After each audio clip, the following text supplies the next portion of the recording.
social media right now, and the government, how it's using that platform to communicate, to be able to solve the different queries that Kenyans will put out. And what we're hearing from Dennis Itumbi, who's the Director of Innovation and Diaspora in the government, he's saying the biggest challenge is that capacity to be able to trickle down to actual service, to actually deliverables.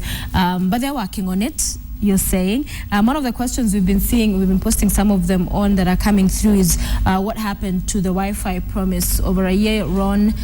There was that promise to Kenyans, and they're wondering what's going on. We connected Nakuru.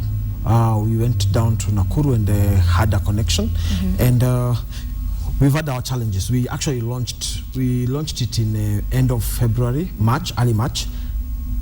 After 1 month, we were looking at around a connection of 200,000. After 1 month, the equipment we were using, actually one of them actually went off. So what we've done now, actually this happened on Friday, we've brought down the entire connection. So now we have a team right now working on a reconnection of the whole thing. We were connecting to do CBD and Egerton University with a view of promoting research in universities with free Wi-Fi.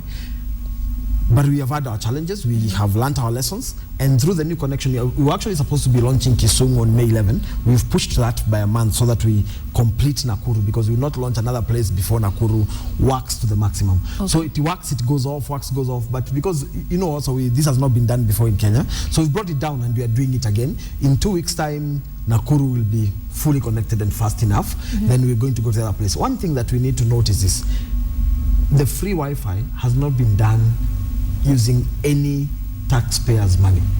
Neither has county government given money or national government given money on it. Remember, when we were appointed after the budget.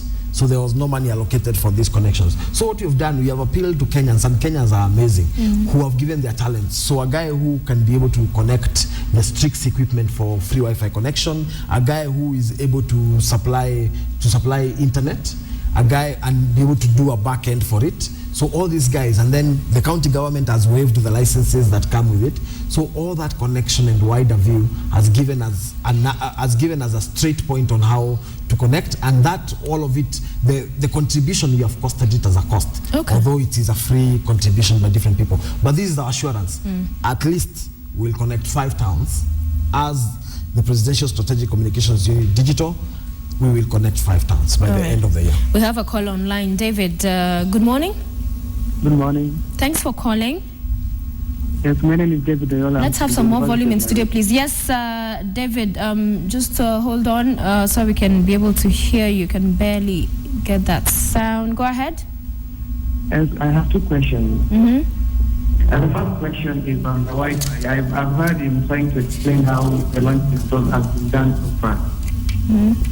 But my concern was that why could he, at what level was he informed to start launching the Wi-Fi program in Nakuru and maybe in Nairobi, which has got a lot of concentration of guys with digital materials, like having the Wi-Fi in our parks in the city? Because I'm a fan of I like sitting at the Givenchy, and sometimes I feel so incapacitated in doing my research when I'm free out of school.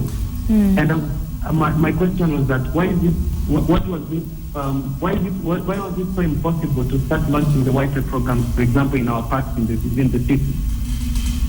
The second question also I have for Itumbi. At what point do we differentiate his personal post on political opinions and the government post on particular policy opinions? Okay. Thank you very much, David. So 2 questions there. One on perhaps beginning the Wi-Fi project here in Nairobi. Yeah.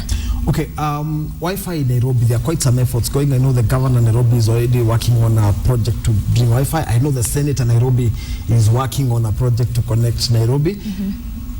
Our view of Nairobi is hotspots, and I appreciate that you're saying national parks. We're thinking beyond that to universities, and we are collaborating with the telecom providers around so that the last mile, the provision of the internet is also given. We've also gotten internet providers like my ISP, Liquid Telecom, coming in and telling us we can be able to do that. And so Nairobi will be connected. But we are thinking of Wi-Fi not as Wi-Fi as an end. Like in Nakuru, Whereas people concentrate on the internet connection, which is what we have said we have dismantled, the rest of the components of the free Wi-Fi are working. We have an impact center where guys who are farmers can go and be taught how to use internet to market their products, where people who are students can be able to go and know how to do their research papers using free internet. Then we have provided for them a free website, which provides more information about the county and the tourist circuit around that area as a way of boosting tourism. And then we've given them a mobile app. So it is a comprehensive solution as Mary approaching it. We're going to be going very soon to Garissa, and there we are combining free Wi-Fi with telemedicine, so that as the government works on providing real infrastructure on clinics and dispensaries, we are going to be providing telemedicine for the time being, where people are able to SMS and get their prescriptions and get their medicine, and those who are doing very badly are able to be taken to hospitals where they can be able to get the treatment. So we're thinking of Wi-Fi as a comprehensive solution as opposed to internet as an end to itself. And the other question on how does a citizen differentiate between political speak and official government positions when tweets are posted by government officials? Unfortunately, now I'm a civil servant, so I don't do politics. I only express myself to the issues that affect this nation because I'm a citizen of that nation who holds an ID. Therefore, I have participated in that, and I also express myself through a vote. So naturally, then I should be able to express myself on daily happenings of things. How do I differentiate between my personal account and an institutional account? Branding. Those accounts that are government are well branded. Government, my account, by the way, does not even have my titles. It has blogger and journalist, which is what I do. So, but very few, for example, of the cabinet secretaries, I think only Amina have I seen, okay, I don't know about some, the others, have in quotes comments my own, that, disclaimer there. Because sometimes if it's a cabinet secretary, I will not be like, oh, this is just cabinet secretary chilling on Saturday at home telling us about, a massive, important issue. Yeah, you're asking about how we interpret what he said. Yes. Our operational mantra for personal accounts, including my own, is my space, my tweets. However, I agree with you that, we have two challenges. First of all, to get people on social media. Then from there, now work on them on what they do on social media. Do you need a training, perhaps, of all these people? Yeah, of course. We are having a major training on the digital space, which goes beyond social media. Okay. So that you'll be seeing. And we have also not done a meeting with bloggers in Kenya. So that's also being worked on, so that you can be able to have a conversation with bloggers. We have had people like Room Thinker who've offered to do government websites for free. So we also have that conversation. And if you allow me, we can talk about government websites a bit. As government websites, every morning I wake up, I look at some of the government websites. For instance, when you go to the Kenya Meteorological Department website, it's like a Word document that has been scanned online to become a website, unfortunately. But that mandate has not been transferred through an order to us as a digital office. It's still a mandate of the ICT board. But that's an excuse. What I've decided to do, because also the digital space is about interruption, very soon we are going to put to Kenyans a document having all the government websites. What has happened over the years, the last 10 years, from my study of government documents, is that there has been budgets allocated to government ministries to do websites. As a result of that, people have not done websites with a finality because they know they will do another budget next year, which will improve the website they had last year. Improve. Yes. Yeah. Okay. So now, away from the government websites and that, you guys launched a few apps. At the last GOK Interacts with Ruto, you guys launched an app. What app is this, and how can Kenyans, access that, and how can it be of help to them? Those are two products. GOK Interacts is a process where we put senior government officials to receive questions directly from social media. It's been doing very well. In fact, as we speak, Yale University have approached us to send some students to study that and do a paper on it. So that is going quite well. Then now the apps. There is an app called Sautietu. What we've done with that, we know a lot of people have problems, including about a toilet in some place, a road. So we've put an app where people can send an SMS, and it also picks from Facebook, from Twitter, from WhatsApp, and tells us any complaint about government. And then we are able to react to that issue. That app is going very well. Now we've launched another one for diaspora called Ungana.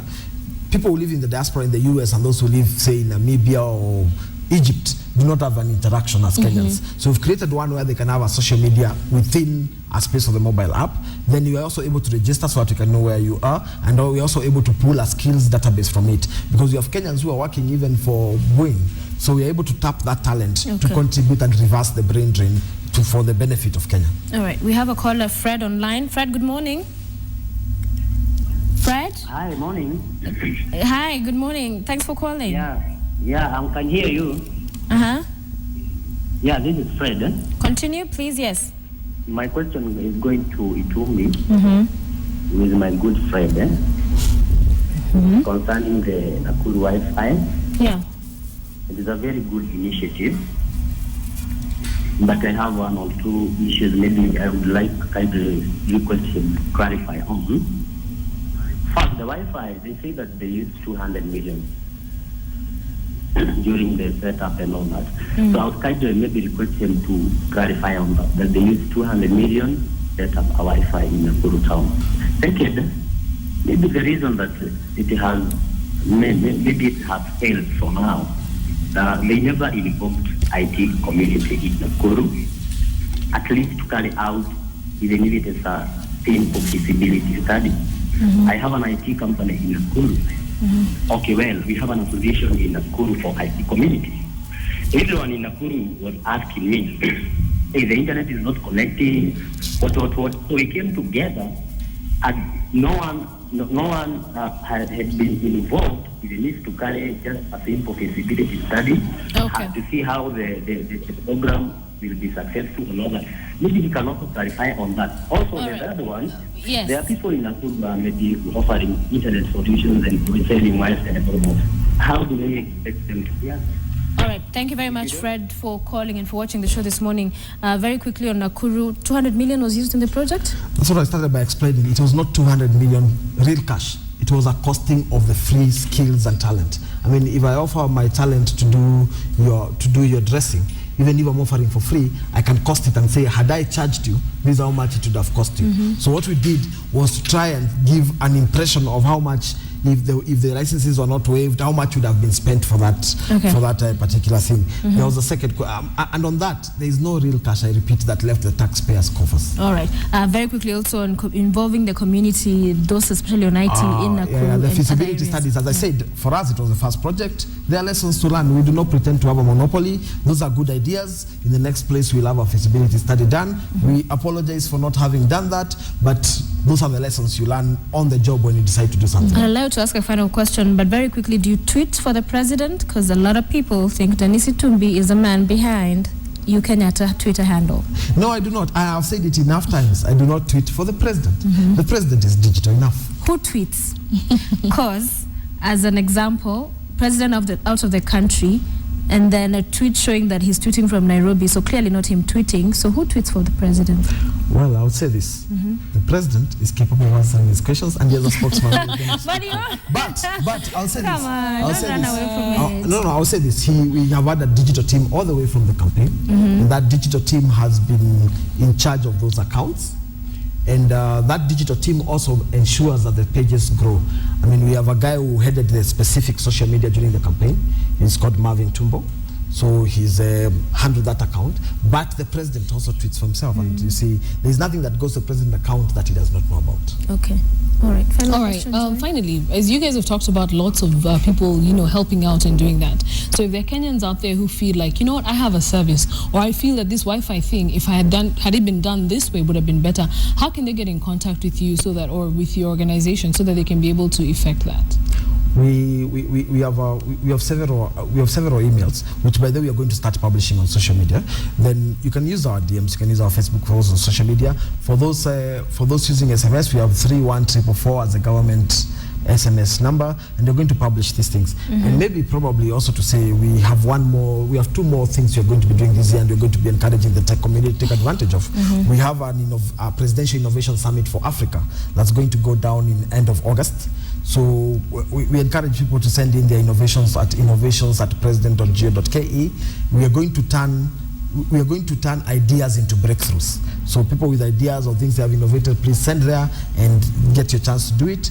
Then on the Matatu sector and also government service, we have a card which we're calling 1963. It's going to be launched on Tuesday. So what we're doing with this is to ensure that we do away with cash in Matatus. Okay. And so this is happening, 1963. 1963. Okay. And we are also going to ensure that now you can also, for people who maybe you've done your budgets and something comes up, so you're going to be able to copper your fare. And so with the same card, you're going to be able to go to a joint of fast food and copper your chips and then it's going to be charged on the card later. So we are trying to address also real issues through the digital platforms. Okay. Finally, whilst we understand public officials very busy, even the president, the CSs, we've seen some of the county governors come up with, situations where they have a 1 or 2 hour space where they answer questions, because the biggest challenge and problem people have with all these institutions and handles and pages is that there's no interaction. There's one way. They say what they want to say, then when you ask them questions, there's no that kind of exchange. So while people want to have that, is it one of the things perhaps when you do have that training, you'll advise these officials to allow for there to be interaction, so you feel like you're not just talking to some person who's not responding? 2 things. We have GOK Interacts. So hashtag GOK Interacts is a serious thing. You interact. We have so far done it with the Ministry of Labour, with Kazungu Kambi, and we have done it with the Deputy President William Ruto, and you're going to go to all CSs. And then we're also bringing in something we're calling fireside chats. We are going to bring these people at the household level. We are going to sit on the traditional 3 stones with fire and have a chat at household level. So all those things are going to happen. They are scheduled, they are on the calendar, and we're going to be announcing and launching them soon. Okay, but I look forward to the training. Thank you very much, Dennis Itumbi, for joining us, Director, Innovation and Diaspora, as well as blogger and many other great titles that you hold. We appreciate you for being with us this morning. Enjoy Chelagat, social media commentator here on KTN. Thank you for watching. When we return, Russia is coming early. So every Saturday night after the news at about 10, there's that great show, Russia, with those amazing hosts with a lot of energy, great dancing moves. So we're going to be dancing a little bit and learning more.